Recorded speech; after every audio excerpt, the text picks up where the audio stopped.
Monday, the 13th of November, 2023.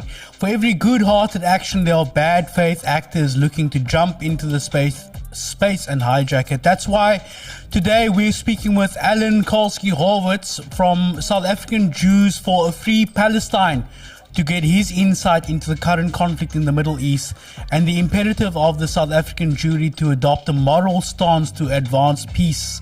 We'll also speak to friend of the show, SIBUSIso MTILA, a researcher who will give us a better view into the legal mechanism that allows some South Africans to fight in this conflict on the side of Israel. Also, the massive march on Saturday, the counter-protest on Sunday in Sea Point, Goods National Conference, results of the DA's provincial conference, and much more. The reason why we're doing this particular show is because the world is divided by hate and misunderstanding, and this particular show is our small contribution to insert a little bit of nuance and substance into the discourse. The soundbites and the oversimplifications and the mobilisation of hate is something that's incendiary and destructive. Propaganda fuels war, and understanding builds a peace movement. Nantle, you had to see that march on Saturday, brother. It was something else. As you ready your mic, as you bash your mic all over the desk. I saw the clips and stuff. Yeah.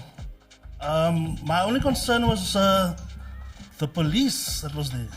The police that's a big one on Saturday. I wasn't there, so I just saw. I think it was a Sunday.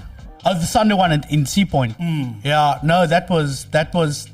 Well, I mean, maybe we can talk about that a little bit later. Now, I couldn't go to the march because I was at the Good conference. Fancy? No, it was it was nice actually, you know. But Patricia de Lille, she's the leader. Brett Herron was elected Secretary General. It was well organized, it was well run. I think it was the right result for the party. At one stage, I'll be honest, it could have gone either way. There was a lot of, as with all conferences, bad faith actors looking to destroy a political project. But I think there's an important role for Good to play within the political environment. They do good work in councils, they co-govern in municipalities, they hold the ANC to account and the DA to account. So I think that's the outcomes. I think I'm happy with that. Then there was the DA conference, the provincial conference, where Tertius Simmers beat Bongi Nkosi.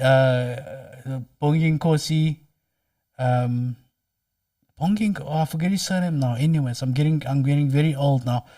But over the last week, there have been leaks from Bongi Nkosi Madikizela's camp that Tertius Simmers is double dipping with the housing allowance. Tertius Simmers beat Bongi Nkosi, and Tertius Simmers said, I'm his leader now and he will follow me. So I would be amazed if Bongi Nkosi Madikizela stays in the party, and it would be another black person, I would say, being pushed out, not forced out, I guess walking out of the Democratic Alliance. So it's like same old, business as usual. I think that it's a little bit different with Bongi Nkosi Madikizela. I mean, he's had controversies for many years now. There was a birthday cake that was paid for him with taxpayers' money. There was the fake qualification scandal, and Tertius Simmers is no saint, but at least he didn't have a birthday cake paid for him with taxpayers' money, you know. Well, there's a lot that's wrong with Tertius Simmers. There's a lot that's wrong with, I think, many politicians of all political stripes. And then I want to talk about this Voice of the Cape Festival. I've been trying to get Aisha Kasim on the show for a long time. She's the EFF member of the provincial legislature in the Western Cape Provincial Parliament. So the Voice of the Cape Summer Festival, it's something that I think many people or some people are looking forward to. The flyer reads, join us at the VOC Summer Festival 2023 at the Athlone Stadium. and there's the banner of what it will look like, the prices, and then at the bottom you see the partners, like City of Cape Town, Ticket Pro, Sharia Banking in Standard Bank, Sharia Banking, Melomed.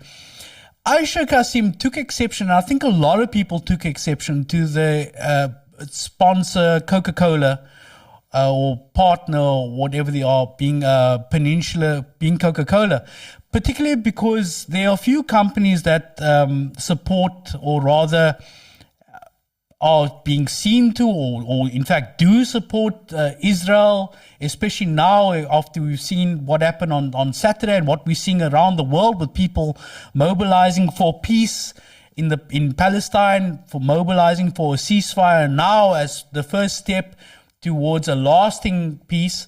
And she wrote in her reply, why is Coke a sponsor / partner? We can't be standing in solidarity with Palestine but still partnering with supporters and contributors of apartheid Israel.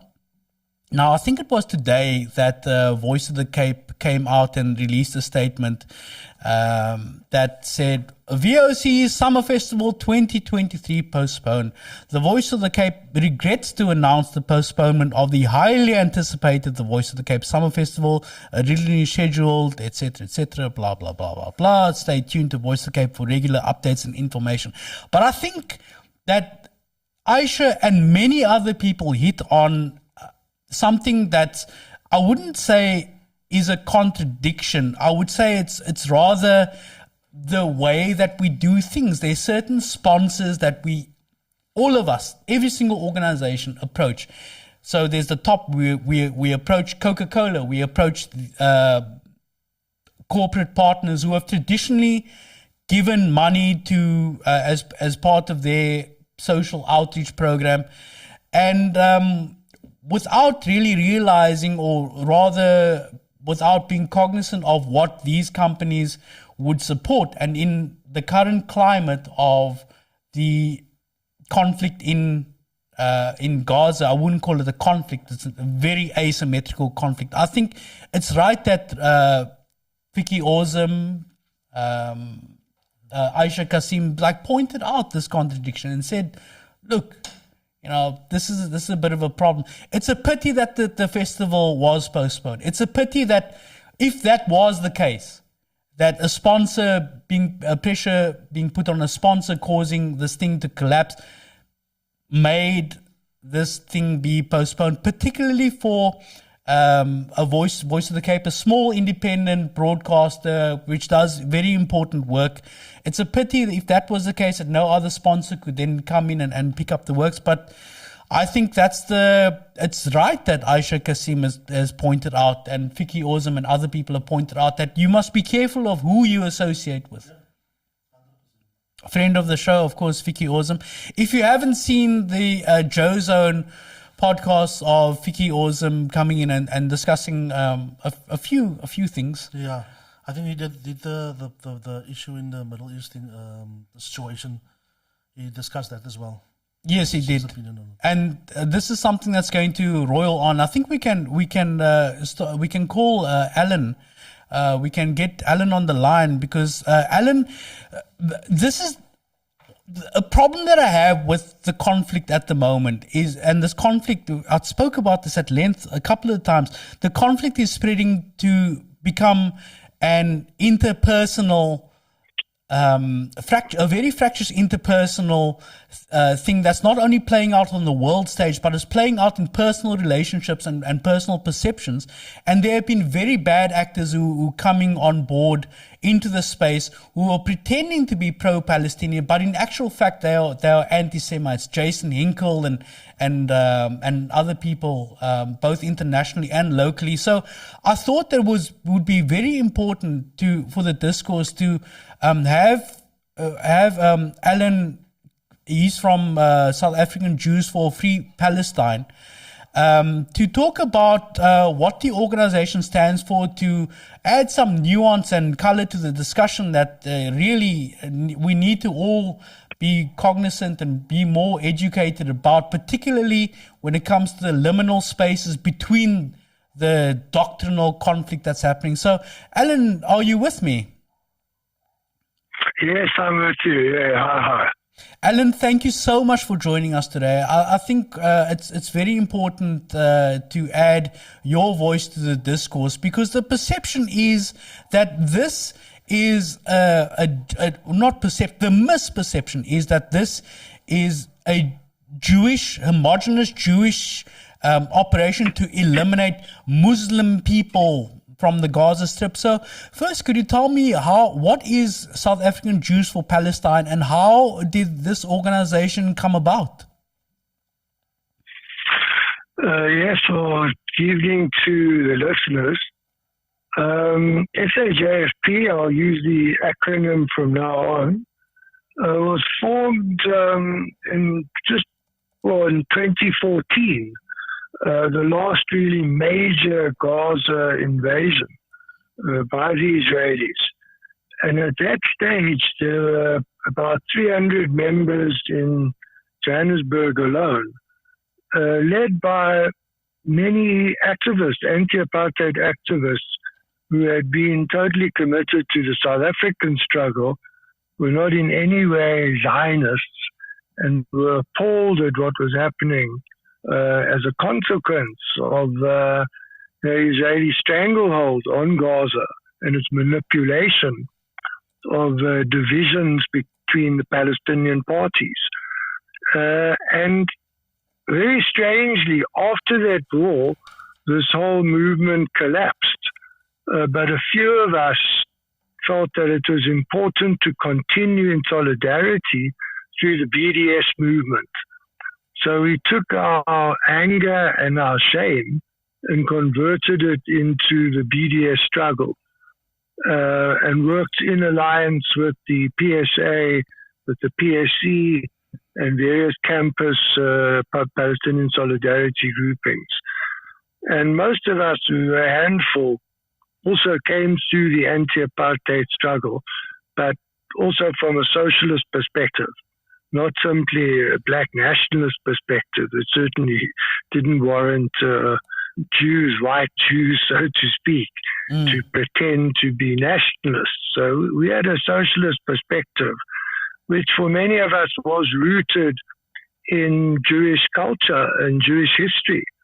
I mean, for example, I'm a product of Herzliya and of Weizmann Primary School in Sea Point, and I went to a Jewish youth group called Habonim, which was the Builders, a socialist group. In fact, my first introduction to socialism was through a Jewish youth group that was very Zionistic and committed to settling on the kibbutz. Kibbutz being an agricultural collective, spread throughout what is Israel. And the kibbutz movement was critical to Zionism, of establishing outposts all throughout mandatory Palestine in order to stake a Jewish Zionist claim to the land. So we had the ultimate contradiction of being introduced to socialism, but a very narrow nationalist socialism. And yeah, those terms are horrifying. But that was the case. And yet it was, for me, a very uplifting and a growth period. And I took that with me to the point that I actually went to live in Israel on a kibbutz, fulfilling that objective. And then began to see, after also a stint in the Israeli army, the realities that couldn't now be, I couldn't ignore them. If I had in any sense a socialist consciousness, how could I remain a Zionist? It was too great a paradox. And I took a step of leaving. I refused to then do reserve duty, and I left Israel. This was in 1981. And I returned to South Africa in 1986 after a period in other countries in Europe and the United States, and then confirmed that there is only one real politics. That's a politics of universalism. Nationalism in all its forms inevitably leads to closed societies, leads to ghettos, leads to the outsider complex, where the scapegoat is always the other. Yes. So that's my personal background. And others, from that core group had similar circumstances, but I think I was the only one who actually had lived in Israel. I spoke Hebrew fluently. I learned it at school. And I understood a bit of Arabic. And while I was in the Middle East, I also worked in Egypt. And I felt totally at home in the Middle East. As much as I felt South African, I felt I could have lived in Palestine, Israel. Remarkable people, a very rich history and culture. What's happening is just so tragic, it's so unnecessary.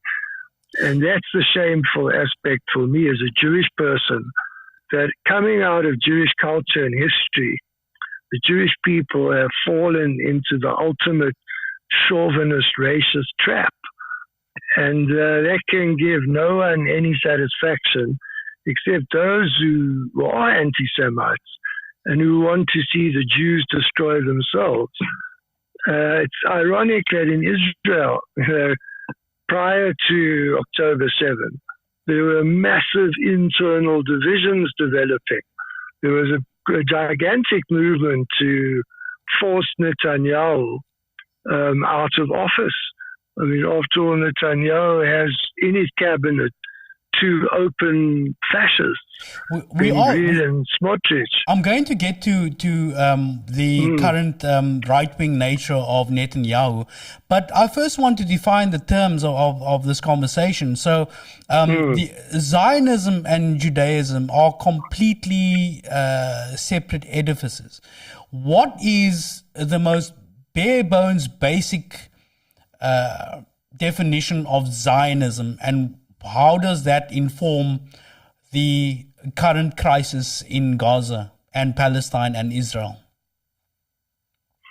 Well, if you want to look at the origins of Zionism, you have to go back to Europe of the 1880s, and specifically Eastern Europe, Russia, Poland, where Jews were heavily discriminated against. There were quotas, they were confined to certain areas. Only a small number in certain cities had real equality. So Zionism was seen as a national solution, quote unquote, to Jewish insecurity. And that was also physical security, not simply social discrimination. And the Zionists were a very, very small group. In the 1880s, a tiny minority. The majority of Jews saw themselves as Poles or Russians, but having a Jewish culture and possibly religion and language, Yiddish. In the Arab world, Jews were more or less, there was very little discrimination compared to Christian Europe. So Zionism was a political answer to European Christian prejudice and acts of oppression of the Jewish people. And it developed because the British, in dismantling the Ottoman Turkish Empire, parceled out different parts of that empire to different political players from Saudi Arabia and other areas. And the Zionist movement then made a pitch in 1917 to the British government, saying that they would ensure that there was Jewish support for Britain, particularly in the United States, and that they would prove to be a useful, quote, European bulwark against the, the rising nationalist forces in the Arab world. Because it was clear with the breakup of the Ottoman Empire that the European imperialists would have to move quickly in order to forestall Arab nationalism. I think the Sykes-Picot Agreement. France got Lebanon and Syria. The British got Iraq, Jordan, Saudi Arabia, Egypt. Well, they had Egypt before. And, of course, the British took Palestine. And at first, there were only 15,000 Jews in Palestine during in the period of the First World War, as opposed to, at that point, 60,000 Palestinian Arabs. And then by 1948, there were 1.5 million Palestinian Arabs and 500,000 Jews. So in that 50-year period, there was a gathering colonization of Palestine, and the British played a sort of a two-handed role. They both encouraged that Jewish immigration and then tried to stop it when Palestinians rose up. And there was a revolt in 1936, Palestinian first mass action against the British plan to grant the Jews Palestine. I mean, basically the British were saying, we're giving your country to another people who claim to have an ancestral relationship with it.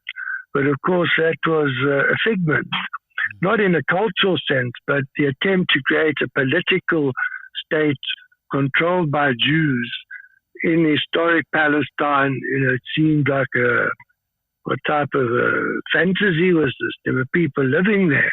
How could they be supplanted? How could the British agree to ethnic cleansing? So the British said, no, you can have a national home, but there must be equal rights for Palestinian Arabs. But all of this, like most of these imperial treaties, was reduced to words.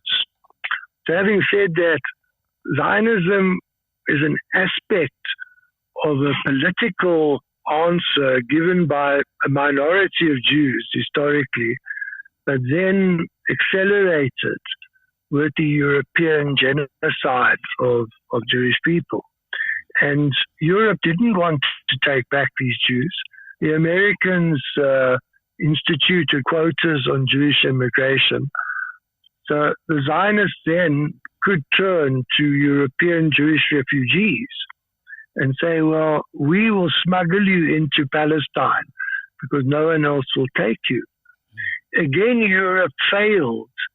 I mean, the small number of Jews who survived were then left to their own devices. So it's a very complex situation.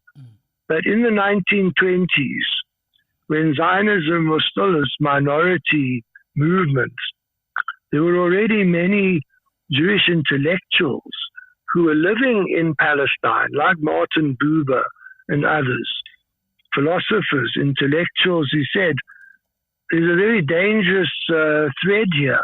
We cannot permit this attempt to create a political state and expel Palestinian Arabs.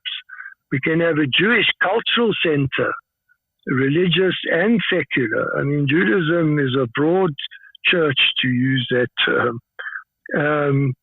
And we can have a cultural center here and coexist with Palestinian Arabs as Jews have in the Arabic-speaking countries, Muslim countries for centuries.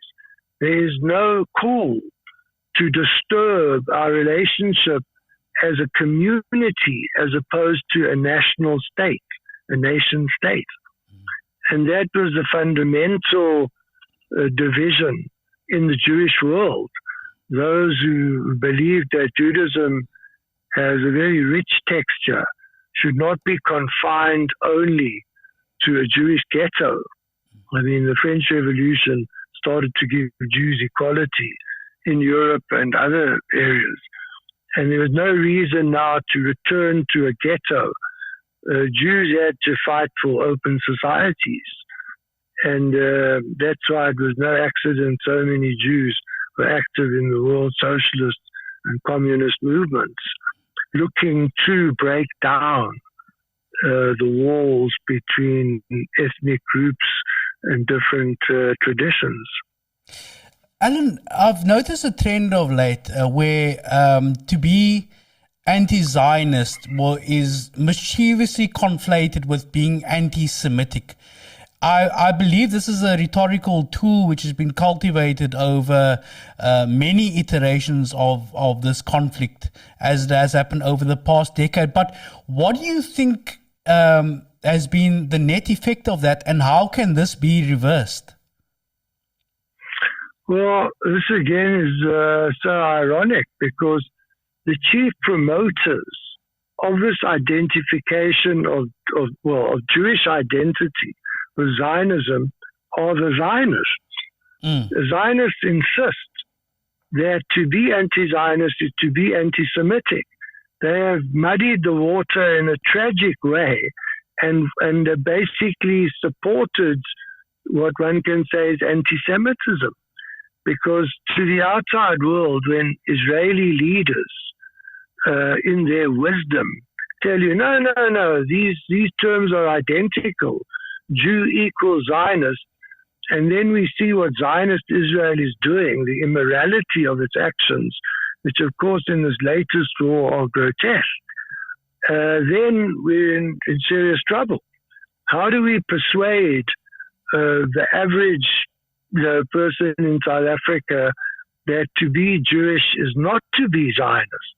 That Jews who choose to be Zionists must be dealt with as anyone would deal with those who support a settler, colonial, and criminal regime that's responsible for ethnic cleansing and a host of other very serious social crimes.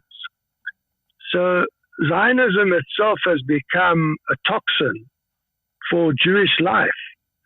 And in the United States in particular, young Jewish people who have social consciousness in their thousands are now saying, not in my name. I'm Jewish, but I'm not Zionist. I'm not going to stand with Israel come what may, because I'm seemingly a member of the Jewish tribe. And that's a very important statement. The older generation in the United States still tends to support Israel slavishly and bases that on fear of another Jewish genocide. And yet, by supporting Israel so blindly, they're endangering Jewish life all over the world, because it gives feed to those, as you say, who use that conflation to attack all Jews, irrespective of what one's personal, individual political beliefs are. So they narrow the scope for Jewish expression. And Judaism, like most religions, it has both a universalistic and a particularistic aspect. And the tribal aspect of Judaism can be seriously abused, as the Israelis are doing. So they've hijacked a certain religious identity, and now the religious national bloc in Israel, which people like Ben-Gvir and Smotrich, who are bona fide fascists, that bloc, basically has pushed this government to openly declare its intention to annex what remains of historical mandatory Palestine, and in any sense avoid a Palestinian state or provide equal rights in a democratic and secular environment for everyone who lives between the river and the sea. So they want an exclusivist Jewish Zionist state, and at the same time they have the problem of there must be at least 5 to 6 million Palestinian Arabs under Israeli rule, whether direct military occupation or within the sort of green line borders of Israel. So, as you point out, this conflation of Zionism and Jewish identity has completely disturbed, if you like, the progress made since the Second World War to suppress anti-Semitism and to expose blood libels like the Protocols of the Elders of Zion and Holocaust denialism. As these things start to resurface when one sees the cynical way that the Zionist movement abuses its power, both in relation to Palestinians, but also in terms of political lobbying in countries where there's a sizable and prosperous and influential Jewish community, particularly like the United States. I mean, the support that Trump and others on the right, which needless to say, Biden is certainly not on the left, but American politics runs on one thing alone, and that's money. And if you don't have a big war chest, then you can forget about being elected. And the Jewish lobby through AIPAC, I'm sure you're familiar with that AIPAC is it's probably the most successful lobby group in the history of United States politics, except, of course, for the military, industrial, and the oil lobbies. But AIPAC has changed the face of American politics. And if we recall, the British and the French were the main backers of the Zionist state up until the Suez Campaign 1956, when they were defeated, and basically defeated by the United States, because the United States in the UN Security Council demanded that Britain, France, and Israel withdraw from the Suez area and from Sinai. The Americans in 1956 basically took control of the world. That was a watershed. And the Israelis then transferred their allegiance to the United States as opposed to Britain and France. And since 1967, that has become a very, very significant political military alliance. I have to tread cautiously when I speak about influencing networks, particularly in South Africa, because it's something that is very easily weaponized by genuine anti-Semites. But I want to part ways with. Yeah, continue. Can I come in there, please? Because I understand what you're saying. But if we deny the truth, then we forestall a solution to the problem. We have to face head on the way that the Zionist lobby has used AIPAC to advance Israel's interests against the interests, you could say, of truth and justice in the world. So it's vital that we be honest about it. And this must be curtailed. But the point here really is not just the Zionist lobby alone. American politics is fundamentally flawed. It's not a democratic country. It's a plutocracy. It's run by oligarchs. I agree with you there. I do agree with you. I want to talk about we can talk about AIPAC and those other things, but I specifically want to focus on South Africa and Western Cape politics and influencing networks here. Now, obviously, South African Jews for Free Palestine part ways quite significantly from other organizations that represent the South African Jewry, like the South African Jewish Board of Deputies and the South African Zionist Federation. There are, I think it's accurate to call them influencing networks within the politics of the Western Cape by these groupings. But how do you, what sort of influence would Jewish people have in terms of turning around the, I would say, extremist views of South African Jewish Board of Deputies and the South African Zionist Federation? Well, to be frank, we have no influence whatsoever.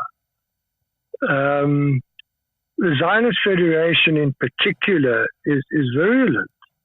I mean, the racism, the sense of exclusivity for Israeli society that they preach is horrifying. So we have no common ground with them. And when we've tried in some way to engage them through the media, there's in Johannesburg, the South African Jewish Report, write letters, write articles, we are not given adequate space to argue our point. They are Zionists first and then Jewish. It's as if the Zionist identity has now swallowed what was a very rich Jewish culture and moral sense. I mean, this is not the first time it's happened in Jewish history. At the time of the fall of the Second Temple, the fall of the Kingdom of Judea to the Romans, in the first century AD, there were similar cleavages, similar, if you like, divides in Jewish society in Judea at that point. So fanaticism, in any tribe can flare up, And at the moment, this is what's happened. Well, the moment has been it's been 70, 80 years that this movement has taken force. But to talk about the Jewish Board of Deputies, I mean, that structure is supposed to be not specifically Zionist. It's supposed to be an open tent for all Jewish people who have some connection with Jewish identity to see how that can be expressed in an open, secular, democratic society. But again, it's been hijacked by the Zionist movement. So we see no fundamental difference. We raise it, and others. I mean, we don't speak for all Jews on the left, not at all. But we have made no headway whatsoever. I've often felt that, disputing, quote unquote, with those who are locked in their views is actually sometimes sterile. You can call for public debate, but they don't open their minds. They're certainly closed to the facts of the case. So it's very difficult to engage with them. And it does mean then that the Jewish community here, which of course is not as large and significant as it was 30 years ago. The number of Jews in South Africa has now dropped to only about 50,000. So the impact of internal Jewish life has really diluted and become impoverished because there isn't openness. And the Zionists claim the higher ground, and they use a very insulting language to Jews who are anti-Zionists. And in Israel itself, the assassination of Yitzhak Rabin, who, despite being a war criminal in his own right, then tried to engage with the PLO, with Arafat, and look at some possible political settlement. I mean, not that he was jumping up and down to establish a viable Palestinian state, but compared to who came after him, Netanyahu and others, he was a moderate. He was someone who was amenable to some sort of negotiation, but he was assassinated by Jewish fanatics. And almost with the incitement of Netanyahu, you would say. Yes. Exactly. Absolutely. So one mustn't see Israel as entirely monolithic. Mm-hmm. However, after his assassination in 1996, the right wing took control. And there are some interesting comments to make, because at that time the Second Intifada had broken out, and in their wisdom, the Palestinian resistance chose suicide bombing as a means to shake the cornerstones of the Israeli Zionist state. And that backfired. That backfired terribly. And the Israeli center-left was then undercut. And the right wing simply said, oh, you see, there's no one to talk to on the other side.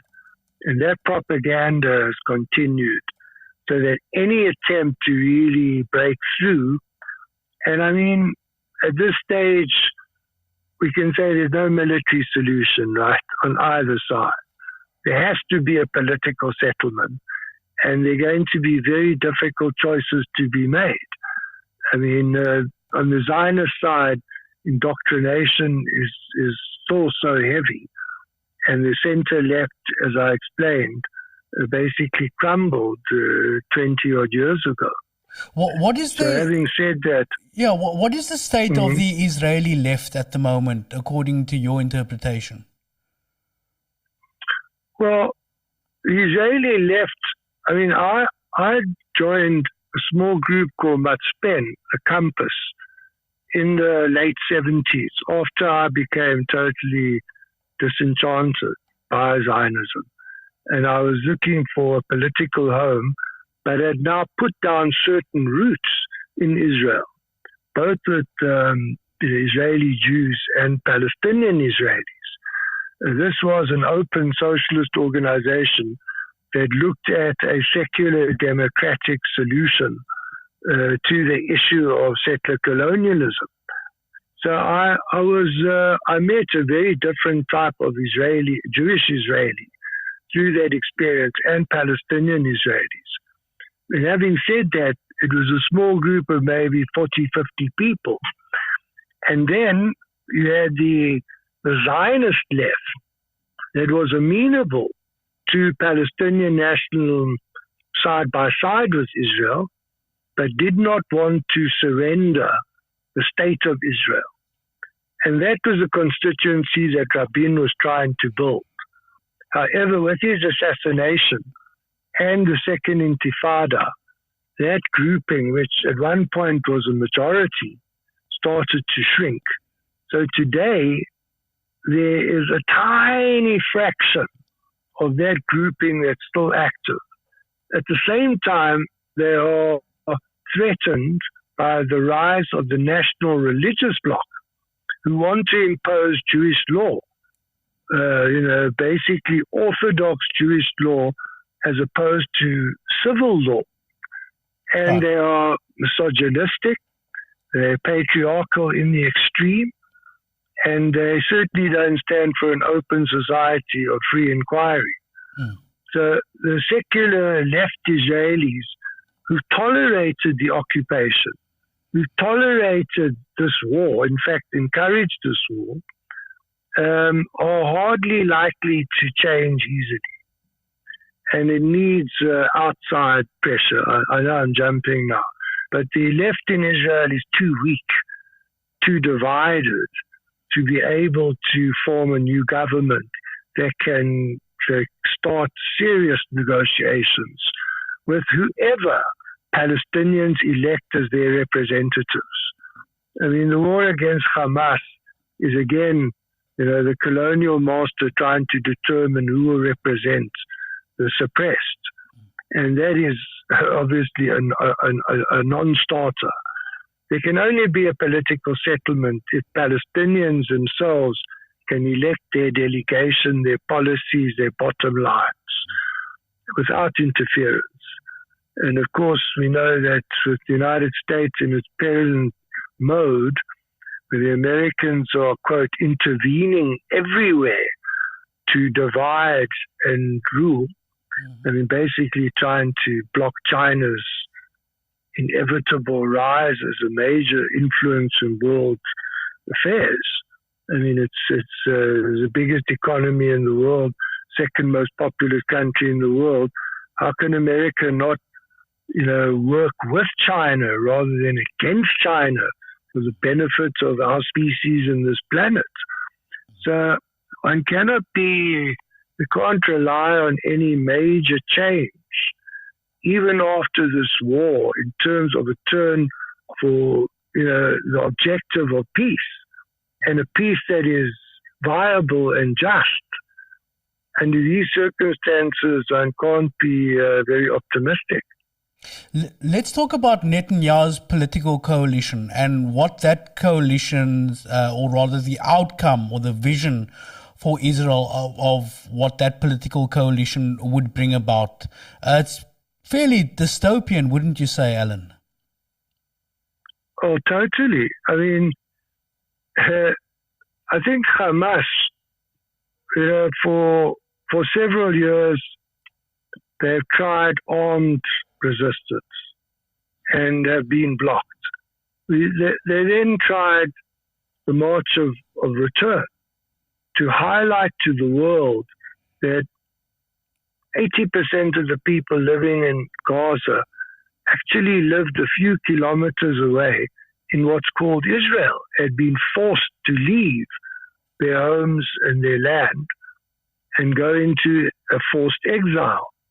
So that non-violent movement, which was supported by tens of thousands of Gazans, was brutally suppressed by Israel. And there was no ever an attempt to engage Hamas in some type of political dialogue, certainly not an open one. And Qatar and others were used to provide money for the little infrastructure that Gaza managed to cobble together. So that Netanyahu has always just put the Palestinian issue not just on the back burner, but he said, well, there will be resistance, and every few years we'll mow the grass, if you remember that infamous statement. Yes. Meaning, we'll have to go in and cut them down to size. And then we'll have a few more years of relative peace and quiet, and if they get, a bit aggressive, we'll slap them down again. The West Bank we've got under control. We've got a puppet Bantustan, unfortunately. Palestinian authorities degenerated. It's got 60,000 security personnel who are trained by the Americans, are currently still financed by the Americans, and they support Abbas and a clique around him. And we've seen their silence. We've seen their inactivity over the last 5 weeks. In fact, they've suppressed any demonstrations on the West Bank. It's unbelievable. And so Netanyahu played off the PA. You starve them a bit and then they keep quiet if they do raise their heads. Hamas, we mow them down every couple of years and everything's hunky-dory. In the meanwhile, the military-industrial, Israel has quite a sophisticated base, is making billions and using its American contacts and other contacts. So Israel seemed to be an IT fortress that was riding high, and the Abraham Accords seemed to be working. Only fly in the ointment for Netanyahu was his corruption case. And that he's wriggling to get out of. And because of that, he went into coalition not just with the center-right, but with the extreme right, and brought into his cabinet, as I've mentioned, two ex-members of KAH, which was an openly fascist organization dedicated to Jewish supremacy in Israel, Greater Israel, and advocated population transfer. They've spoken openly, Palestinians must just be moved. We'll give them money, but they must leave. It's like, in Britain, they were trying to negotiate that Rwanda would receive migrants from Britain. Yes. We want to clean our hands of them, so we'll send them somewhere else. And so that was the intention. And of course, what we call creeping annexation of the West Bank. Mm-hmm. That has proceeded and accelerated. And so the chances of a viable Palestinian state, are now, it's a farce.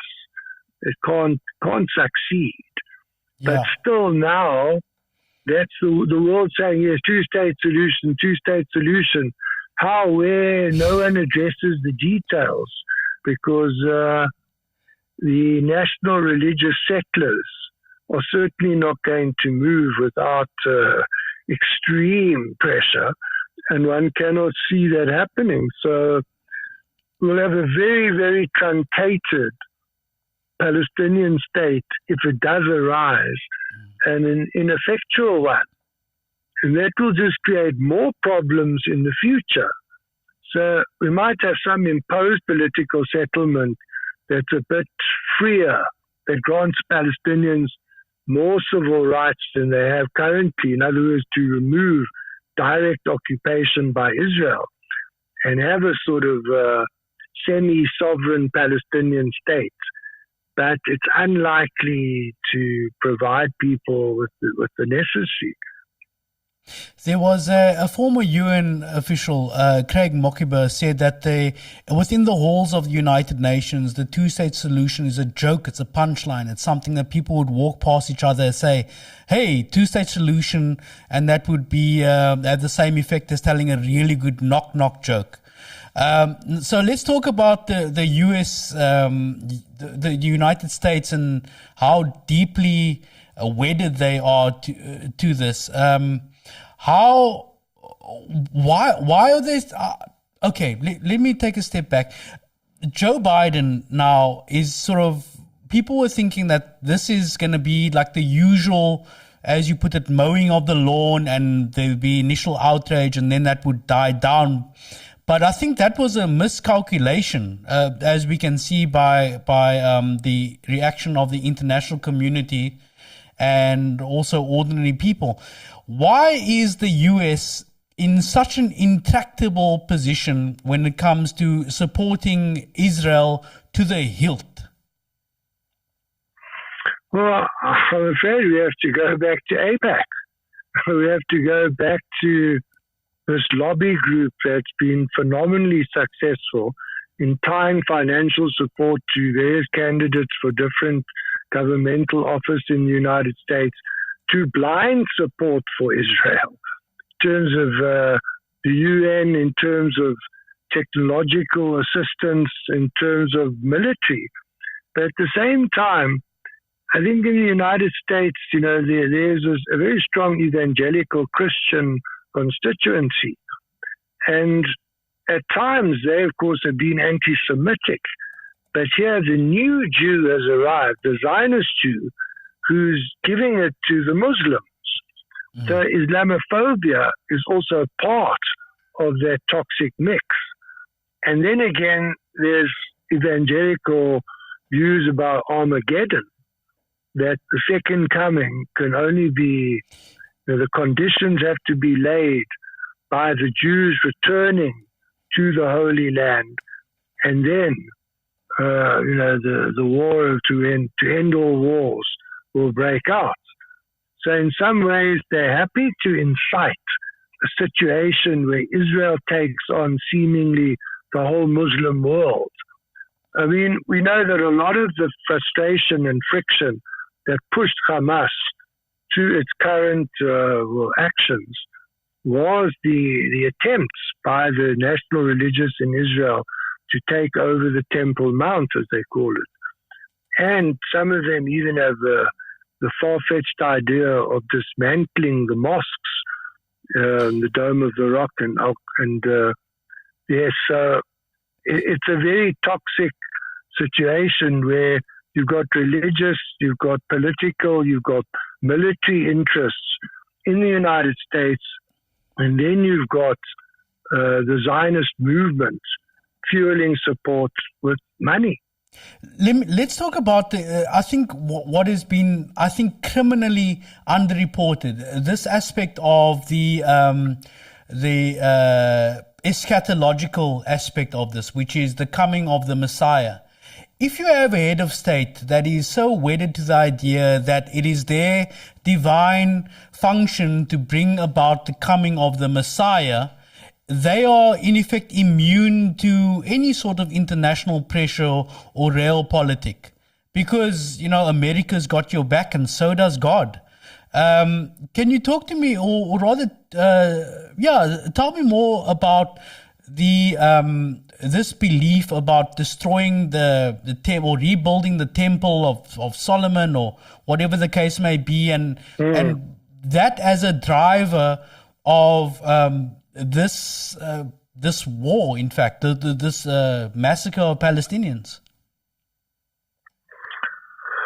Well, look, I'm not sure just how widespread that is within the national religious, but it certainly encompasses thousands of these settlers on the West Bank who are pushing for, quote, the liberation of the Temple Mount. I think that, because many of them, they live on the West Bank, they're part of militias, they are taking an armed struggle under a religious flag.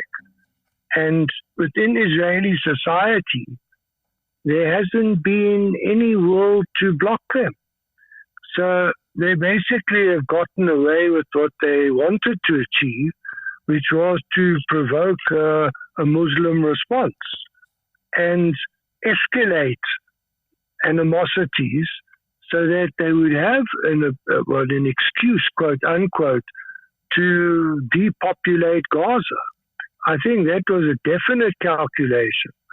At the same time, as we saw, part of the Israeli security apparatus was almost dismantled along the Gazan border in favor of transferring several brigades to the West Bank to protect the Jewish settlers who, were embarking on various pogroms against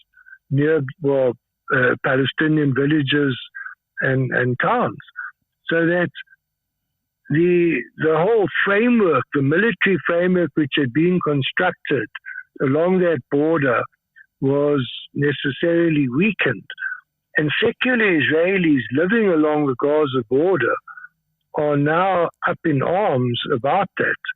But for the moment, have said, well, the main task is to dismantle Hamas. What comes afterwards, we'll have to settle with Netanyahu. So there is an outside chance that Netanyahu will fall, that someone else will replace him. But looking at the alternatives within Israel, I mean, the center is still very right-wing. And also, having 4 elections in 5 years just shows that alliance can't hold. The only viable alliance in terms of forming a government is an ultra right-wing alliance. Exactly. I mean, one mustn't forget that an occupying force brutalizes the very soldiers who are imposing the occupation. And that's where the word fascism comes in. And there have even been Israeli generals from that small remaining center left who've said, we are seeing the fascistization of our society. We've got 2 generations of young people who've grown up believing and acting as if they're gods. They have the power of life and death over others. These are 18, 19, 20-year-olds. How does that shape your consciousness? So even though it's mainly the secular who serve in the army, there has been the sense of, well, we're entitled to. We're stronger certainly than the Palestinians, but we're stronger than even an assembly of Arab states. Look how they're all coming to us. They're normalizing, quote unquote, relations with us, despite the fact that we have openly said we want to take the whole of this territory. So it's, I'm afraid one cannot be very optimistic. And I think for Palestinians, more than ever, it's necessary to invoke the global BDS, boycott, disinvestment, sanctions campaign. It's only outside pressure now. I mean, Palestinians have stood steadfast, but to rebuild Gaza after this destruction, it's an extraordinary task. Absolutely. How that's going to come about, I mean, no one can even begin to think of this. Over 80% of Gaza is likely to have been destroyed in terms of infrastructure. 2 million people, I mean, the majority are now homeless. So their immediate survival is going to be the critical test. And on the West Bank, we have the suppression by the Palestinian Authority of any protest. So it's vital that from the outside, we keep alive this pressure on Israel and on the United States. We can't see the two as separate. It's a twin enemy. It's an absolutely twin enemy. And the question, to go back to your comment about anti-Semitism, I mean, that will greatly weaken the Palestinian solidarity movement if those voices become more influential. It's very important that they be silenced. And I think that's possible. I mean, personally, I experience complete support and acceptance by comrades in the Palestinian solidarity. I've never encountered any, in fact, only once was there an anti-Semitic outburst which was dealt with by other comrades. I didn't even have to step in. Others immediately did. So I think that the solidarity movement in South Africa is very healthy in that respect. I don't see a problem with it. There might here and there be such issues, but I speak more of Johannesburg, where I'm based.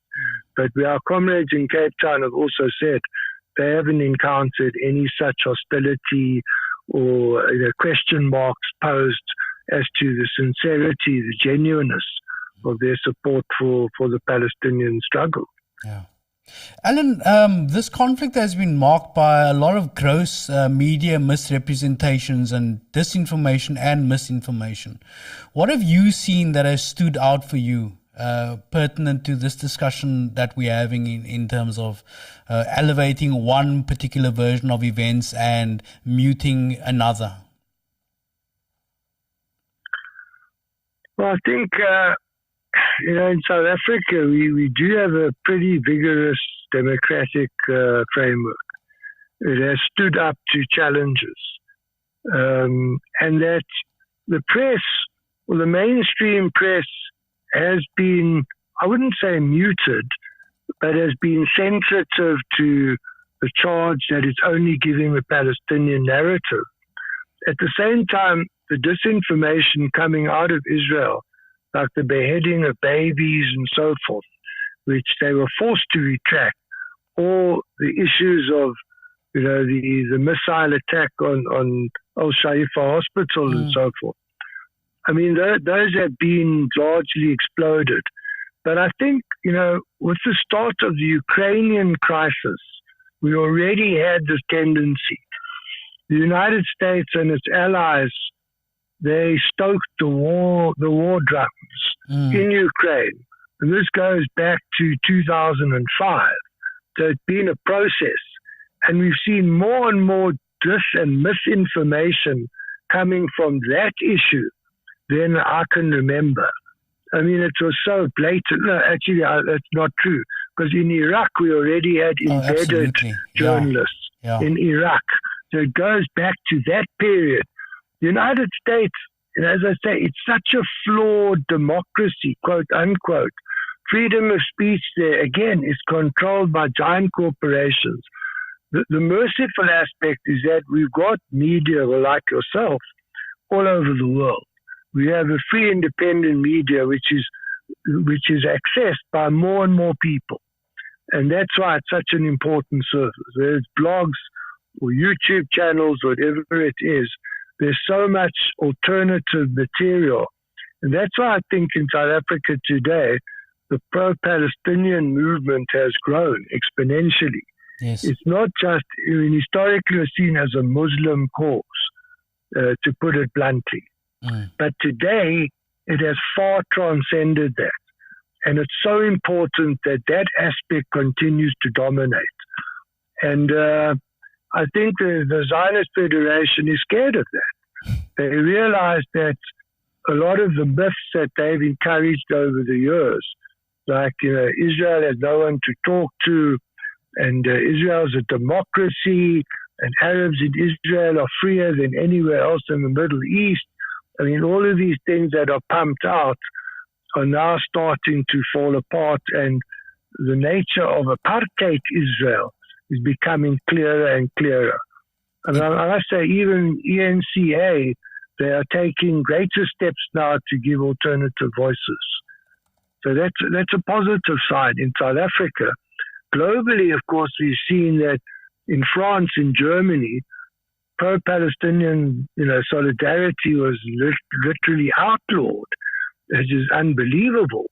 But there's a kickback, and in Britain we saw the biggest demonstration against the Tories since Blair took Britain into the Iraqi war. Yeah. So I think that more and more people are actually accessing the truth of this whole struggle and are understanding the context in which Hamas acted. And one must be brutally honest that what Hamas did was a war crime. To attack non-combatants, to attack civilians, to attack young people, and to take hostages cannot be accepted as a necessary means in such a struggle. It strategically can boomerang very badly, quite apart from the moral imperative. But the context of frustration, of despair, has to be understood. It's like any act, right? We look at an act, a killing, a homicide, and you look at the circumstances, you look at the context, and you say, well, were there mitigating factors? And those then become very, very important in determining the direction of the judgment. And in this case, the aggrieved are so clearly the Palestinians that those war crimes, not that they should be set aside, but that they should push us to find a political solution that makes such actions completely unacceptable because they won't be necessary. So, yeah, it's not an easy one to swallow. Yeah. At the same time, it's necessary in order to achieve peace, to achieve some kind of justice and stability in the future. Finally, Allan, your organization, South African Jews for Free Palestine, what does that Free Palestine look like? What values? What is the solution? That is an open question. Yes, but that's a critical question. And in fact, when we look at the South African struggle, we did have blueprints, so to speak, that looked at an inclusive South African society that would go beyond race, to use that term, would go beyond the injuries of the past so that we could focus more on the future, but at the same time understand that the future can only be a better place if we understand the past. And so in Palestine, I mean, nationalism on both sides, and of course after this war, the emotional depth of anger, pain, and no doubt hatred, it will take some time to subside. The emotional consequences are going to be radical. And that is why a new leadership is so desperately required on all sides. So, we can only hope that between the river and the sea, a new type of government can come to being, which is a democratic and secular one. It might have to look at some sort of federation. It would have to look at some self-determination on a national basis, principles that foster that, and of course religious and language freedom. So it's going to be a very complex mix to achieve, but it is possible.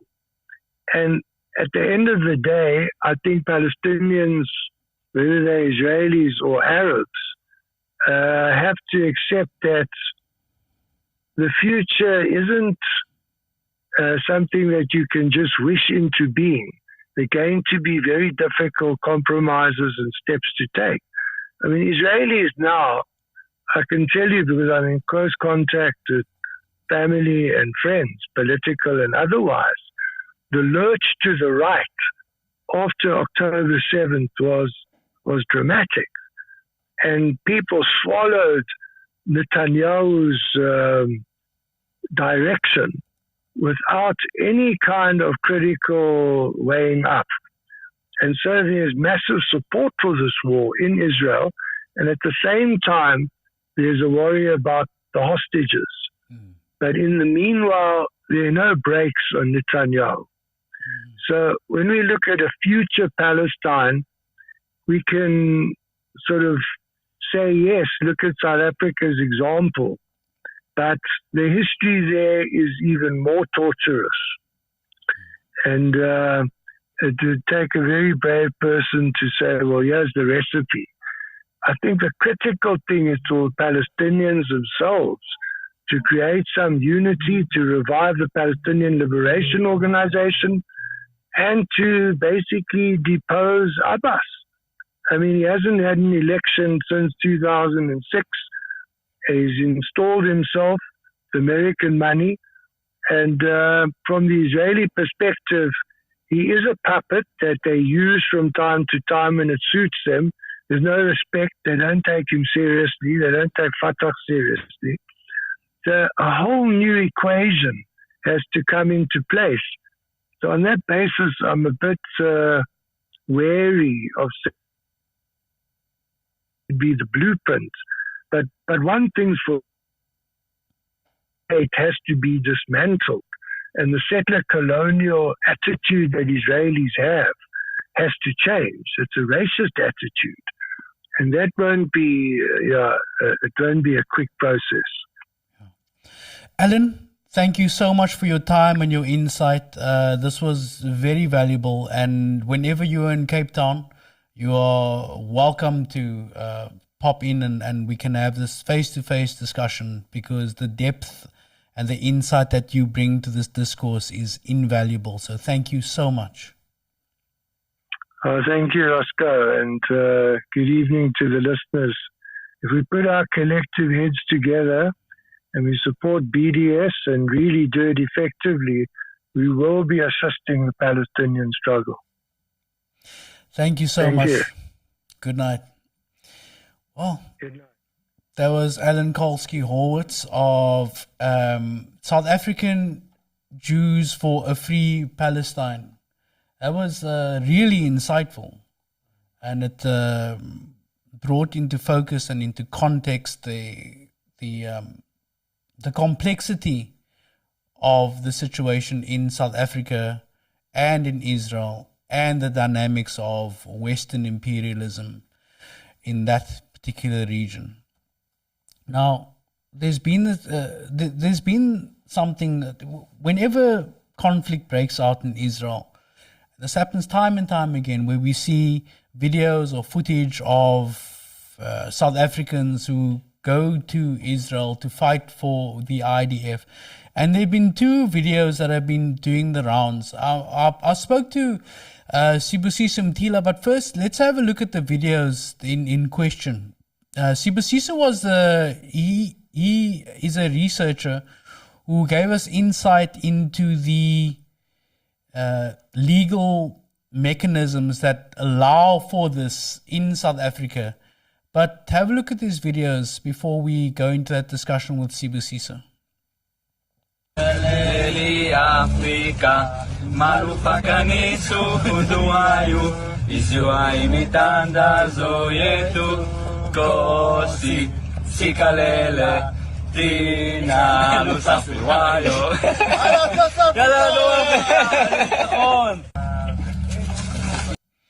All right, and then there's another video.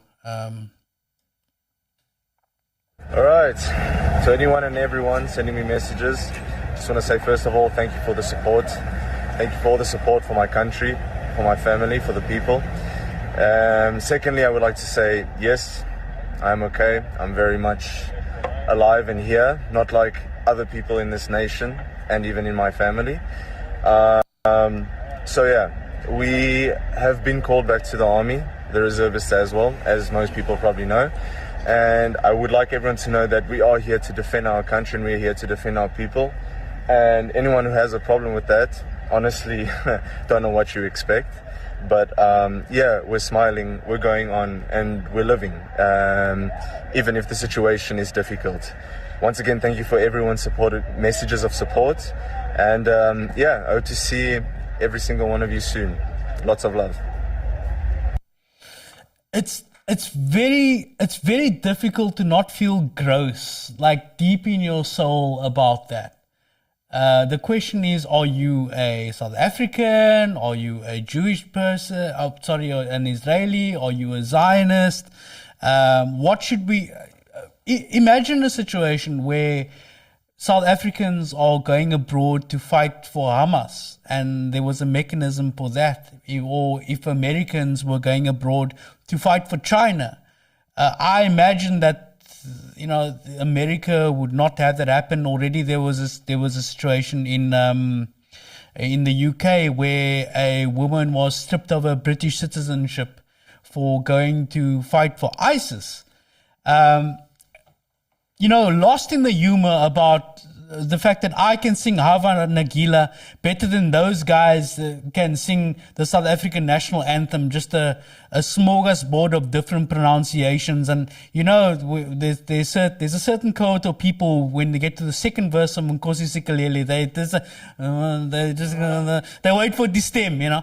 They wait for that big crescendo. But the point is that I don't think there should be a situation where South Africans go and fight for Israel under any foreign power. And it's particularly jarring because it takes because of the fact that they're going to fight in one of the world's most asymmetrical conflicts that has ever happened. They are routing innocent Palestinian men, women, and children. So that's why I want to speak to Sibusiso Mtila, so he could give me a little bit of insight into how this happens, under what framework in South African law does this occur, and what we can do about it. We recorded this interview before the show. Have a look at this.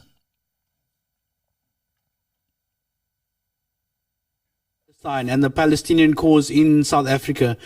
We've also seen a lot of videos and photos of South Africans who are fighting for the Israeli Defense Force. So how could it be that so many South Africans are fighting for the IDF against Palestinians? Yeah, Roscoe, this is something that I've been hearing a lot about. And there's been a lot of calls made in that. So first thing first we have to understand is in what capacity are they there? How many of them are there? Because there is a strict law against that. Like, for instance, when I ask in what capacity are they there, when you identify them, what do you identify them as? Do you identify them as mercenaries? Because then if they become mercenaries or identified when they went over from South Africa to go into the IDF, it was under those auspices, then obviously it falls under the act that we have, the Act on Prohibition of Mercenary Activities and Regulations of Certain Activities. Mm-hmm. I'm sure you're familiar with that act. Yes. Yes. So, because I don't know, as I said, I'm only speaking general, because it's one thing to speak, when you speak about South Africans in the Israeli Defense Force, you've got to carry knowledge of that. Yes. So what I would speak on is in a general sense, which is if any South African for that matter, being involved in mercenary activities in armed conflict. Yes. Would that be okay with you? Because I don't want to draw too close a correlation between South Africans in the IDF without having adequate proof of that. No, absolutely. I understand that. I mean, we can speak in general terms about the Act and the exceptions that the Act makes.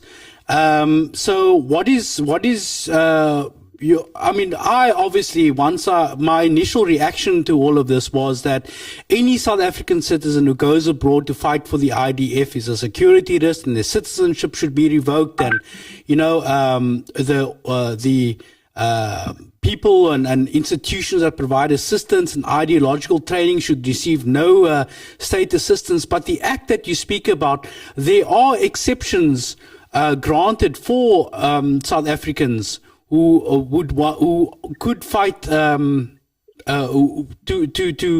exempts them from prosecution under this Act. So what are these exceptions to your understanding, and who is supposed to authorize these exceptions? Yes, Roscoe, there is, number one, the exceptions obviously would be the authorization that is being granted under Section 7 of that Act. Obviously, when you want to speak about revocation of that, it would also be under Section 7, but it will be Section 7.5 and 7.6. So that is when they are given authority, or there is adequate authority, but now it was found there was an abuse of this authority, then of course you do have 7.6 and 7.5 and 7.6 that you can use to revoke that authority. Now, obviously, in terms of the Act, recognize the committee. I don't know if you have read the act itself, so that you can then see who exactly the act. It speaks about the committee. Now, the committee in terms of the act is the National Conventional Arms Control Committee. Yes, the NCACC, which in terms of Section 2. Yes. Now, we've had exposure to the NCACC in terms of the Lady R, and it was only the fact that the NCACC is so subject to such scrutiny and subject to such, I would say, checks and balances that we were able to avoid serious sanctions and the abuse of such things. So I understand how the NCACC protects us as South Africans procedurally. Okay. So, and then is your question related to the exemptions? Yes. Which speaks to Section 7, which is the authorization that I was referring to. Yes. So now, I'm going to tell you exactly what Section 7 is. It says any person who applies for authorization referred to in Section 3.1 A to E or Section 4.1 must submit to the committee application for authorization in the prescribed form and manner. So you can already see where the authorization is coming from and who gives the authority, which is that committee that we've just spoken about. Mm-hmm. The committee must consider any application for authorization submitted in terms of subsection 1 and subsection 9. The committee may refuse the application, which is that shows you the powers that they have. They may refuse the application or grant the application subject to such conditions as it may determine. At any time, withdraw or amend any authorization so granted. No authorization granted in terms of this section is transferable, meaning no other entity or institution can do the work that the committee will do. Or the committee itself cannot delegate that to any other person or any grouping. Right. Then obviously it speaks about the prescribed fees in respect of an application for authorization, but I don't think you're interested in that. Then number 5, it speaks about any person who feels aggrieved by a decision taken in terms of this section may apply for a written reason in manner contemplated in Section 5 of the Promotion of Administrative Justice Act 2000, Act number 3 of 2000. Number 6 says nothing in this act must be construed as preventing a person from instituting proceedings in a competent court for judicial review. Mm. Now, I don't know if there's anything else you want me to say on it. No, I'm quite clear that the Act makes exceptions, and I think there's a dissonance between what the Act says and what people are seeing on TikTok and on Instagram and on Facebook of seeing South Africans singing this Nkosi Sikelel Africa. But we know that they're engaged in what some may term as a genocide of the Palestinians. Now, the instinct would be for me to revoke their citizenship because, the gut instinct is to say like, well, they're Israelis, they don't want to be part of South Africa anymore, so just take away their passport. But this raises implications that talk to the Constitution and the Bill of Rights.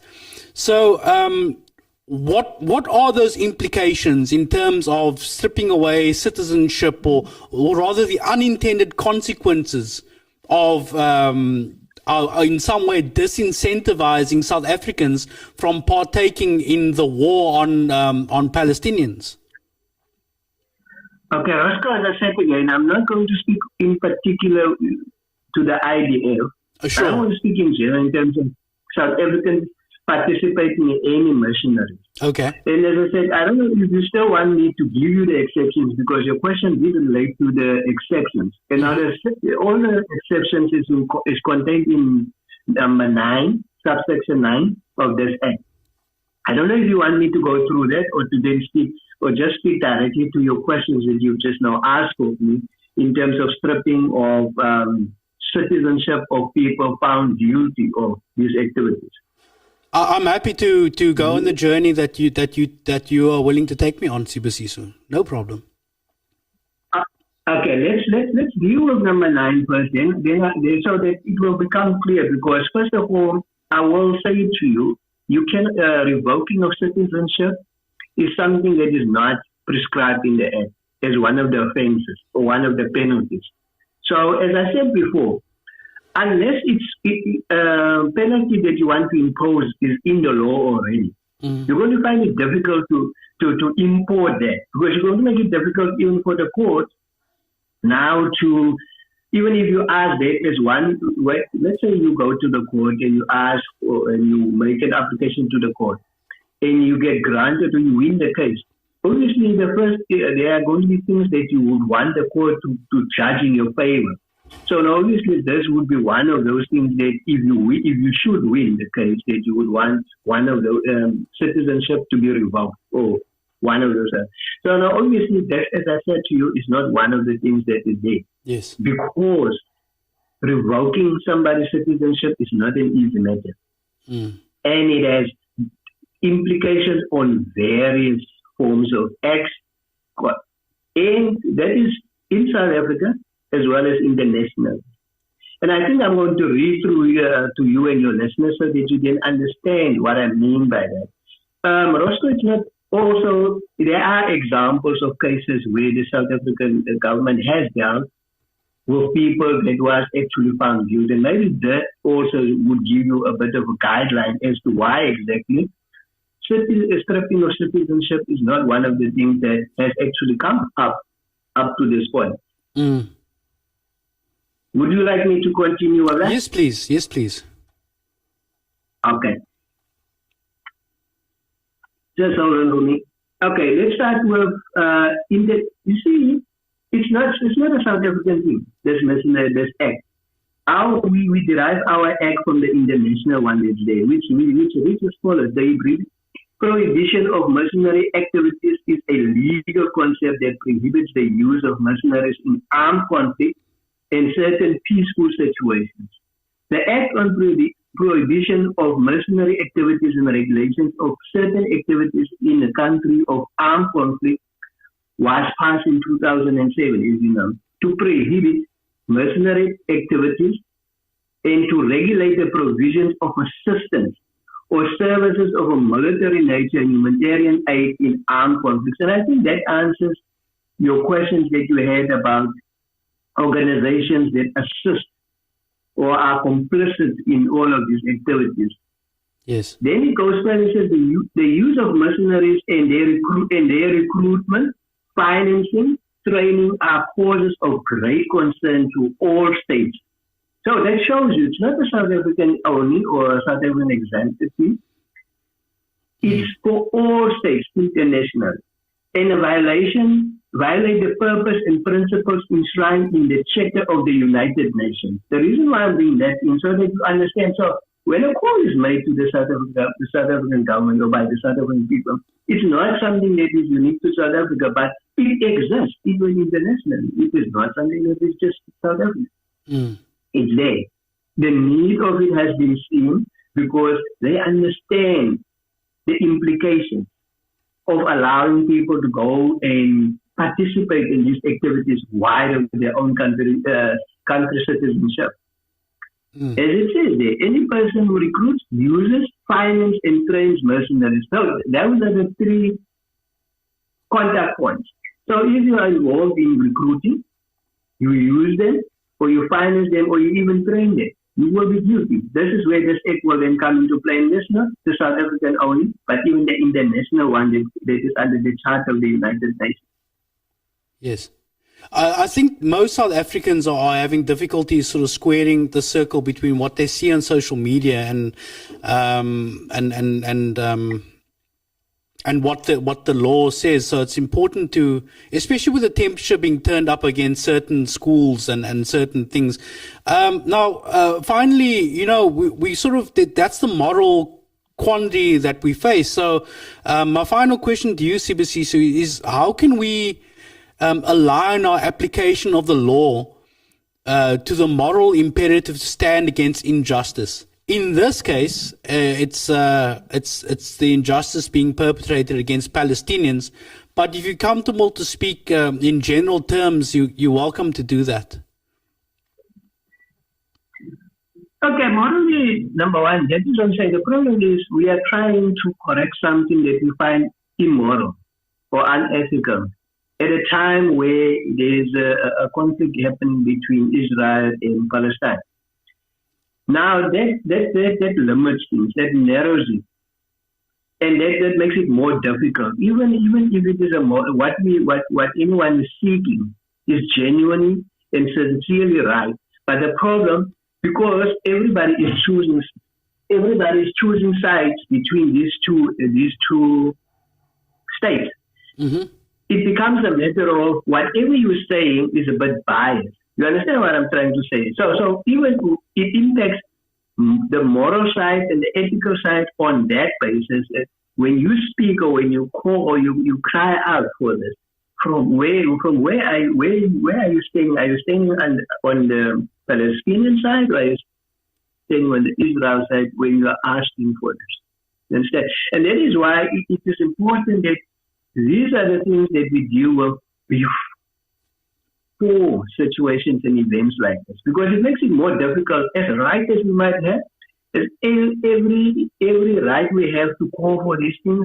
And really seriously, as you're speaking, South Africans going in there into the Israeli Defense Force to fight against Palestinians. Yes, that's immoral. That in anybody's language, in everybody's religion, or in everybody's language or culture, that would be wrong. Yes. Because the fact that the act itself prohibits anyone, regardless. Yeah. And for people who have gone there, it means, number one, and then as a country where we're supposed to not really seriously take sides, if we have our own citizens actually going overseas and our law or our agency allows this to happen, it makes us complicit of whatever acts they commit while they're there. 100%. And then it means whatever the moral, we are implicated by the moral side of it, which means even then, when we speak up against these things, but our laws allows these things freely with no prevention, then it's like we're speaking in folk tongue, which means we can't be corrected whatever we're going to be saying. Yes. And so then ethically we're not right. Morally we're not right. We might be legally right, but that's what I'm saying. There's three aspects: morally, ethically, and legally. Now, legal, it speaks to the land. You might have committed the act, but remember, you might not be found guilty of something. That still doesn't mean you did not do it.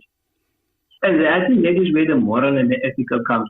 And again, moral and ethical speaks beyond the law that is only looking for what is put there. It's more about the right. What is right in terms of what everybody feels. And I think that the situation is, when you look at the two, you look at the Israeli Defense Force, it's a major force against, obviously, the Hamas of Palestinians. If you have to measure the two, there's no equality between these two. So then from a moral and an ethical point, you're going to say that one, it's a David and Goliath fight that is happening here. And then if our laws, or if within ourselves we allow our own to go and fight and to assist further oppressing, then it impacts our moral standing and our ethical standing. 100%. Regardless of maybe in the law where there's shortages, we might not be able to, and then it means even if your law then is found to there's issues there, then you've got to expedite it because of the urgency of the matter. Absolutely. Sibusiso, thank you so much for providing clarity on this, and thank you for being a fan of the show. I mean, you contribute to us every week, and we appreciate that. The quickest way to get onto the show is to be a fan, as make contributions, substantive contributions as you do. And I just want to thank you so much for your input today and your continued input and support over the time that we've been going. Thank you so much. No problem, Roscoe. And also what I will do is I'm going to send you all my notes, and I will attach it exactly under your questions that you've asked me. Then maybe that is something that you can always, because remember, in terms of we're limited by time, but there's more information that would actually shed some more light on exactly or go deeper into your questions, which unfortunately time didn't allow me to. So I will send all. If you can send me WhatsApp me your email address, and I will send it to you right now. Then you can then incorporate it into your show. We will, yes, we will put that in the description of the show. Thank you very much. Enjoy the rest of your day, and we will be in touch very soon, Sibusiso. No problem, Roscoe. And thank you for giving me this opportunity. It's a pleasure. Bye-bye. So then, Sibusiso Mtila giving us an insight into how the law functions, and again, there needs to be more of an effort made, or rather, we need to somehow find a way of stopping South Africans from fighting in foreign conflicts, particularly this one. It's a problem. Right, I'm going to read a couple of the comments, but before I get to that, part of what Alan discussed was the eschatological aspect of this, which meaning that this is a religious war to bring about the end of days and to bring about the a Messiah to come. We've got footage of Netanyahu speaking to a chief rabbi of some description. I think when he was a younger politician. I'll play that after the comments because there are plenty of them. George Wasenga says, beautiful show. Muhammad Ikshan Baker says, good evening, everybody. Good evening. Ikshan. Mark Solomon says, very informative, Roscoe. Ryan Ball says, great appreciation for the depth of your understanding of the topic and for extracting the core of the issues at hand. It is refreshing to see this nuanced approach. Well done.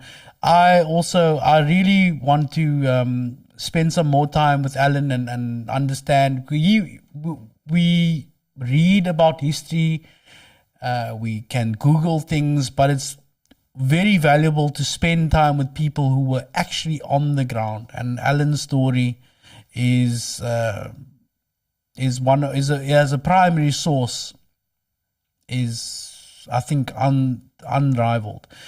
Carlos Felipe Mesquita. First of all, Carlos, congratulations at the Good Conference. He was appointed, or rather elected, as the head of the LGBTQIA plus sector of the Good Party. I think they're the only organization that has that this friend of the show, Carlos Felipe Mesquita. I hope to be speaking to Suzette Little and Jonathan Cupido soon on the show. We're trying to arrange that. And of course, Carlos, friend of the show, friend of mine, he says, good evening, what a weekend. And the emperors, read DA's new clothes, revealed the emperor to be naked and revealing his true colors. Carlos goes on to say, have to comment on the show of law enforcement force on Sunday. He's referring, of course, to in Sea Point, where water cannons were deployed and stun grenades were deployed against counter-protesters. All those officers, never before seen in that capacity on the Cape Flats, were there as a preventative measure. They were there before any violence broke out. Their presence became part of the problem, and be assured, JP Smith deploys them for this very reason, like he did with the taxi bosses, like he does with those living on the streets, like he did in council with the EFF. He sent in law enforcement knowing their presence and attitude would provoke. He knows the groups he does this to will react to provocation, and that he will be able to turn around and blame those whom he provoked. This is how he convinces the residents of leafy suburbs to support more and more budget allocations for safety and security by making them feel vulnerable.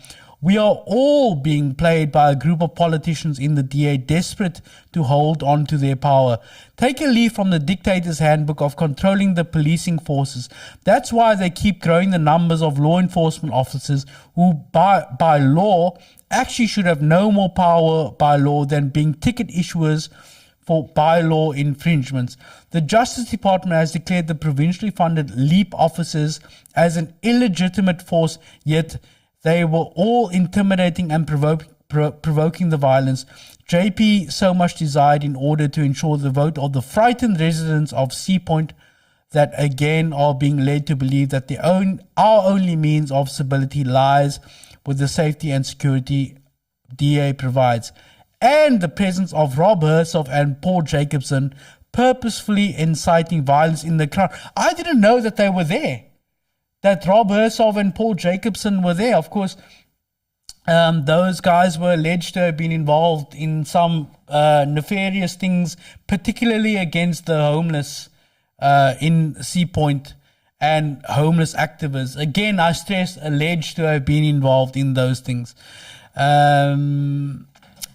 Carlos continues, and then the residents of Safe Space 1 Culemborg falling ill, which after denials to myself by the city on Sunday were proven to be foodborne. In other words, the food that they gave the unhoused people had caused them to be ill. Something we warned them about in December 2020. The mayor, again, a week ago, called the safe spaces, quote, world-class spaces that every Cape Townian can be proud of. Really, they're not even registered as service providers with the Provincial Department of Social Development. I've just lost my place there, Carlos. Department of Social Development, which every other service provider has to register with. This renders them totally devoid of oversight, and the residents have nowhere they can go to report any violation of their rights. Mike Clark, yeah, don't forget to watch the Mike from Newland show. Michael Clark writes, sorry I missed the interview, but looking forward to viewing it later. I have so many questions. Well done to the DA for handling the violence Sea Point with a balanced view.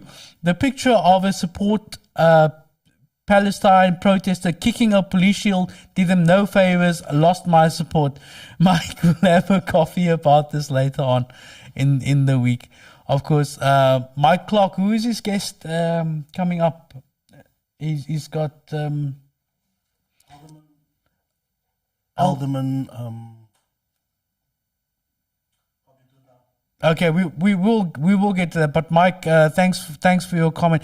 Let's get to that Bibi Netanyahu clip. Do we have it? Yeah. Okay, so to put this into context, this is what Alan was speaking about early on, or at least part of what he was talking about early on. This provocation, at least to provoke the coming of the Messiah. Effectively, the peoples there would have to be crushed, and would have to be destroyed. Culture, religion, temples, these things would have to be. So just have a look at this clip. I'm going to read out the subtitles for people who are listening on audio, and if you can't really see the subtitles, so that's Netanyahu. I haven't seen you in a long time.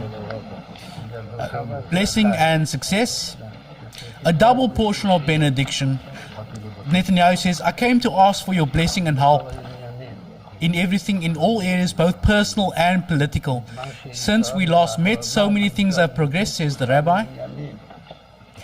Netanyahu, many things have progressed. The rabbi says, what hasn't changed, however, is that the Messiah still hasn't come. So do something to hasten his coming. Netanyahu, we're doing. The rabbi says, apparently it's not enough, since many hours have already passed today and he's still not here. But there are still a few hours left in the day, so try still for today. Yes, says Netanyahu. Good tidings, says the rabbi, with joy and happiness.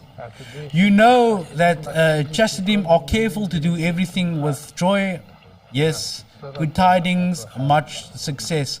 So that is effectively shows that away from the political pressure, away from the lobbying, away from any international pressure that may come to bear on Netanyahu, there's a strain of Zionism that is rife in the upper echelons of the Israeli political class, that believes as a doctrine that wiping out Palestinians will bring about the coming of the Messiah, that the destruction of Palestinian culture, places of worship would be met with the approval of God, and these blessings will reign on the chosen people of Israel.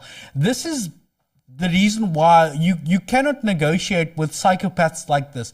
As soon as somebody says that if we do this, if we bring violence onto a group of people, God will approve on that. I don't care whether it's part of the Christian doctrine, Muslim, and in this case, Zionist, or rather the far right fringes of Judaism.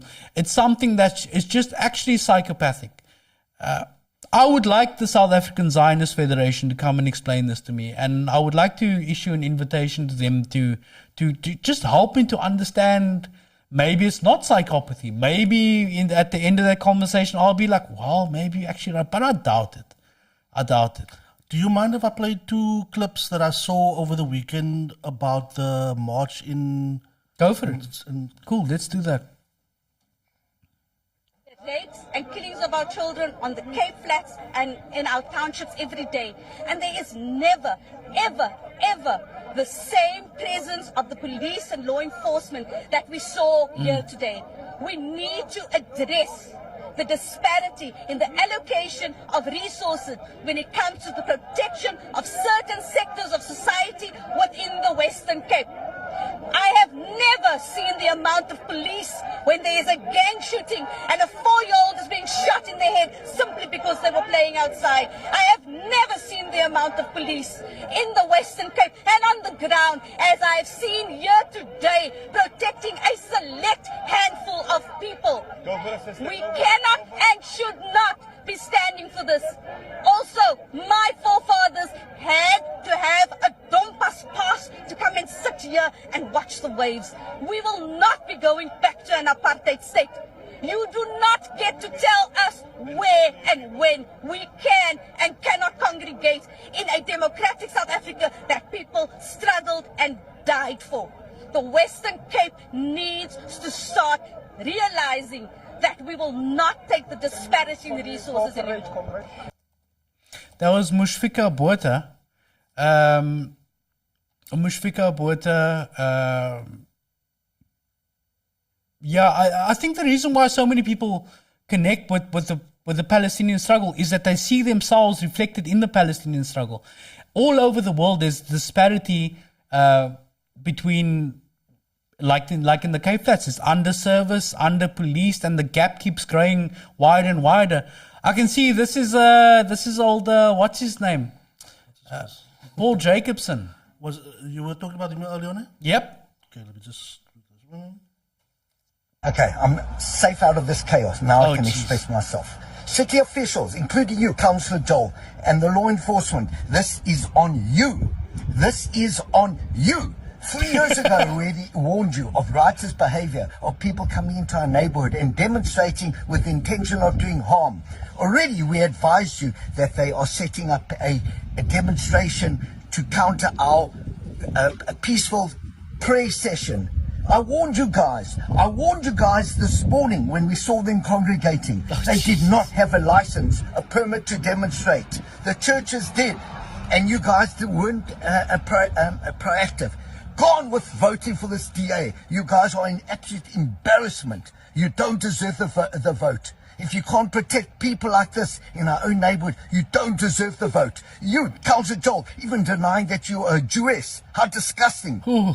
You masqueraded as a Jew to take all the votes. And then when we asked you to step up and look after, wish us a Shabbat Shalom, where were you? All we got was a denial that you're Jewish. What a disgrace. Oh, jeez, what a joke, actually. Paul Jacobson, what a joke. So let's talk about this prayer meeting or protest. There are Jewish Zionists and there are Christian Zionists who also believe that when the Messiah comes, it'll be the end of days and everybody can go to heaven and be happy clappy up there. But and that cost must be externalized onto, the Muslims, the Arabs, the others. Now, there was a prayer meeting there, and much was made about the posters that were put on of the kidnap. But let me say something. Let me make a point about those posters, particularly, and the hostages, because those are two separate issues. The hostages must be returned. Every effort must be made to return the hostages. But the way you return the hostages is not to bomb the entire area where the hostages may be. Hamas reports that already some of them are dead. Now, whether that's a fact, because it wouldn't surprise me that many of the hostages are dead because of Israeli bombing, because Israel doesn't care about the welfare of the hostages. The hostages serve a propaganda tool.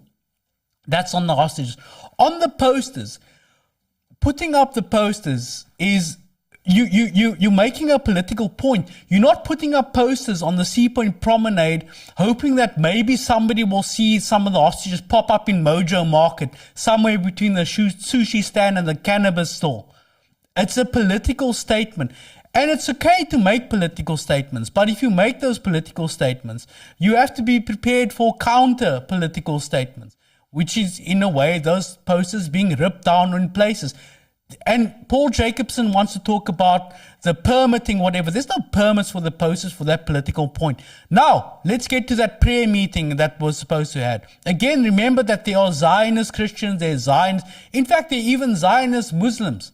And that's very few of them, because it's a nutty philosophy. It's such a nutty doctrine. But there are fresh fruit and nuts in any culture, creed, and religion. A friend of mine made a point about this protest. A protest in support of occupation and genocide is inherently a protest that is for violence against people. So don't come to me, Paul Jacobson and other fruit and mixed fruits and nuts, with this thing about we're just protesting peacefully. You know what you were doing. You know the cut of your ideological and fanatical jib. You know that what you're doing is not just holding hands together. Where were you guys on the Saturday with your counter-protest when tens of thousands of people in unison marched through Cape Town in solidarity with the Palestinian people?